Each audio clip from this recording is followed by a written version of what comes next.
Nung bata ako, namulat na ako sa realidad. Sa realidad na hindi kami mayaman. Nakakakain naman kami 3 beses sa isang araw. Pero meron din yung mga time na wala talagang makain. Walang ulam. So, ano yung mga diskarte na pwede nating gawin pag walang ulam? Let's find out!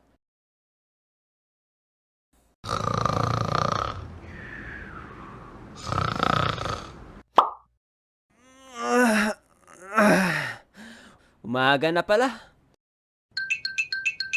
Umalis na sila mama? Oo, maaga daw sila ngayon eh. Anong ulam?